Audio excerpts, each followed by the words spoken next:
যে নারী রান্না করার সময় তিনটি কাজ করবে ওই নারীর কপাল খুলে যাবে। আল্লাহ পাক রব্বুল আলামিন ওই নারীকে সম্পদশালী বানিয়ে দিবেন। আল্লাহ পাক রব্বুল আলামিন ওই নারীর ঘরে বরকত নাজিল করবেন। ওই নারীর ঘরে আল্লাহ পাক রব্বুল আলামিন রহমত নাজিল করবেন। অনেক মা বোনেরা এখন কিন্তু সংসারের ভিতরে সুখ চান, শান্তি চান, ঘরের ভিতরে রহমত চান, বরকত চান। বিশেষ করে যে সমস্ত নারীরা সংসারে বরকত চান তারা কিন্তু অবশ্যই এই তিনটি কাজ করবেন। দেখবেন আপনার ঘরের ভিতরে শান্তি আসবে এবং আপনার রান্না সুস্বাদু হবে এবং আপনার রান্না যারা খাবে তারাই আপনার প্রশংসা করবে। আমরা অনেকেই কিন্তু নিজের প্রশংসা শুনতে চাই এবং অনেকেই আমরা ঘরের ভিতরে বরকত চাই, রহমত চাই। এজন্য আমরা এই তিনটি কাজ করব। নাম্বার 1, 1 নাম্বার হচ্ছে আপনি যখনই রান্নাঘরে প্রবেশ করবেন তখন আপনি সালাম দিবেন। মনে রাখবেন রান্নাঘরে কিন্তু চুলা আছে। এই চুলা, গ্যাসের চুলা বলেন আর যেই চুলাই বলেন, এই চুলা থাকার কারণে যখন আপনি রাতের বেলা সেখানে থাকেন না, এখানে কিন্তু জিন জাতি থাকার সম্ভাবনা আছে। এই জন্য যখনই আপনি রান্নাঘরে ঢুকবেন তখনই সর্বপ্রথম 1 নাম্বার কাজ করবেন, সালাম দিবেন, আসসালামু আলাইকুম ওয়া রাহমাতুল্লাহ। কেউ থাকুক আর না থাকুক, ঘরে যখনই প্রবেশ করবেন, যদি ঘরে কেউ নাও থাকে তারপরে সালাম দিবেন, কারণ ঘরের ভিতরে অনেক সময় শয়তান থাকে। আপনার সালাম দেওয়ার কারণে সেই শয়তান সেখান থেকে বের হয়ে যাবে। শয়তান আপনার ঘরের ভিতরে আর বসবাস করতে পারবে না, সেখান থেকে শয়তান বের হয়ে যাবে। আল্লাহ পাক রব্বুল আলামিন নিজে বলে দিয়েছেন, কোরআন খুলেন, আল্লাহ পাক রব্বুল আলামিন বলছেন 18 নম্বর পারা 17 নম্বর পৃষ্ঠার 13, 14, 15 নম্বর লাইন, সূরাতুন নূরের 61, 61 নম্বর আয়াতে রব্বুল আলামিন বলেন, ফাইদা দাখালতুম বুয়ুতান ফাসাল্লিমু আলা আনফুসিকুম তাহিয়াতাম মিন ইনদিল্লাহি মুবারাকাতান তাইয়্যিবা। যেই ঘরে ঢোকার সময় কোনো ব্যক্তি যদি সালাম দেয়, আল্লাহ পাক রব্বুল আলামিন ওই ঘরের ভিতরে বরকত নাজিল করেন। আল্লাহ পাক রব্বুল আলামিন পবিত্র রিজিক সেখানে দান করেন। এজন্য 1 নম্বরে নারীরা, মা বোনরা যারা রান্নাঘরে যাবেন সর্বপ্রথম সালাম দেওয়ার দরকার আছে না নাই? মা বোনদেরকে এটা শিখিয়ে দিবেন।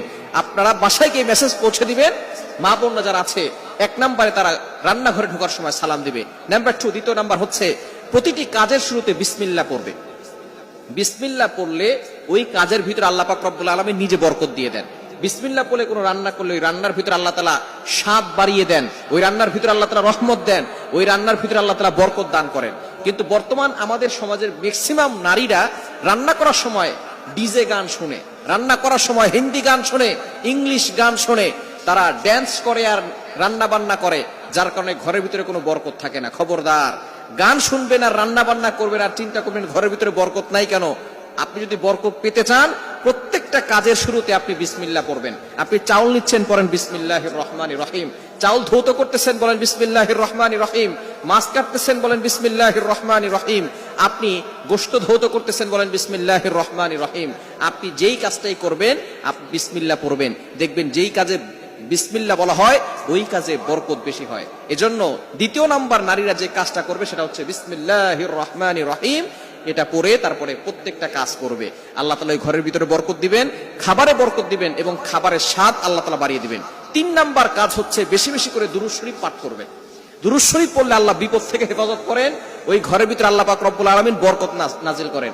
দুরূদের অনেক ফজিলত আছে। যে ব্যক্তি নবীজি সাল্লাল্লাহু আলাইহি ওয়াসাল্লামের উপরে একবার দুরূদ পাঠ করবে, আল্লাহ পাক রব্বুল আলামিন তার উপরে 10 বার রহমত নাজিল করবে। শুধু তাই নয়, আল্লাহ তাআলা তার 10টি গুনাহ মাফ করে দিবেন, 10টি মর্যাদা বাড়িয়ে দিবেন। এজন্য দুরূদে ইব্রাহিম, সবচেয়ে ফজিলতপূর্ণ দুরূদ হচ্ছে দুরূদ ইব্রাহিম।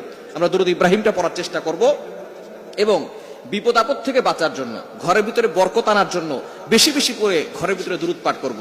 মা বোনরা শুধু নিজেরা পড়বেন না, আপনার সন্তানকেও দুরূদ পড়া শিখাবেন। আপনার সন্তানকে শিখাবেন দুরূদ পড়লে কতটা ফজিলত হয়। যে ব্যক্তি নবী সাল্লাল্লাহু আলাইহি ওয়াসাল্লামের উপর দুরূদ পড়বে তার প্রতি অনেক ফজিলত রয়েছে এবং আল্লাহ পাক রব্বুল আলামিন প্রটেক্ট ফ্রম অল অ্যাক্সিডেন্ট, সকল দুর্ঘটনা, অ্যাক্সিডেন্ট থেকে আল্লাহ পাক রব্বুল আলামিন তাকে হেফাজত করবেন। সুতরাং মা বোনরা ঘরের ভিতরে এই 3টি কাজ করবেন, আপনার কপাল খুলে যাবে, সম্পদে বরকত আসবে, আপনার রিজিকে বরকত আসবে, ঘরের ভিতরে রহমত আল্লাহ তাআলা বৃষ্টির মতো নাজিল করে দিবেন। আল্লাহ তাআলা আমাদের প্রত্যেকটা সংসারের মা বোনদেরকে এই 3টি আমল করার তৌফিক দান করেন।